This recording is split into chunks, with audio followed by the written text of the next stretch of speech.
ভাগ্যের খেলায় তুমি যদি নিজেকে জেতাতে চাও অবশ্যই কিন্তু তোমাকে অনেক পরিশ্রম করতে হবে। আসসালামু আলাইকুম সবাইকে, আশা করি সবাই খুব ভালো আছেন। দুপুরের জন্য হচ্ছে আজকে সবজি রান্না করেছিলাম, সাথে একটা ভর্তা করেছি। তো আমি মশলাটা কষিয়ে নিচ্ছি, তারপরে এখানে এই সবজিগুলো দিয়ে দিলাম। সবজির মধ্যে ছিল আলু, বরবটি, তারপরে হচ্ছে এখানে পটল দিয়েছিলাম, মিষ্টি কুমড়া। তো এগুলা দিয়ে আমি সবজিটা রান্না করব। আর সাথে হচ্ছে আমি একটু মুগ ডালও দিয়েছিলাম। সবজির সাথে কিন্তু মুগ ডাল বা মসুর ডাল দিলে খেতে বেশ ভালোই লাগে।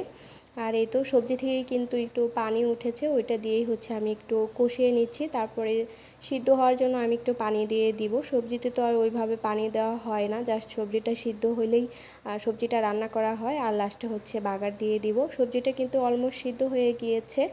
আচ্ছা, আমি যেটা বলতেছিলাম যে ভাগ্যের খেলায় কিন্তু জিততে হলে অবশ্যই পরিশ্রম করতে হবে। অনেকেই কিন্তু হচ্ছে পরিশ্রম না করে বলে যে কেন আমি আমার ভাগ্যটা কেন এমন। অবশ্যই জীবনে সফল হতে হলে বা জীবনে কোনো কিছু করতে চাইলে অবশ্যই পরিশ্রম করতে হবে। পরিশ্রম ছাড়া কিন্তু জীবনে সফলতা কখনোই আসবে না, যতই তোমার ভাগ্যে লেখা থাকুক না কেন। আল্লাহ হয়তো বা তোমার ভাগ্যে লিখে রাখছে, কিন্তু তুমি পরিশ্রম না করলে সেই সফলতা কখনোই আসবে না। এই তো আমি সবজিতে বাগার দিয়ে দিলাম। বাগারের মধ্যে পেঁয়াজ, রসুন কুচি আর হচ্ছে শুকনো মরিচ দিয়েছিলাম। এই ছিল আমার আজকে দুপুরের রান্না বান্না। সবাই অনেক ভালো থাকবেন। আল্লাহ হাফেজ।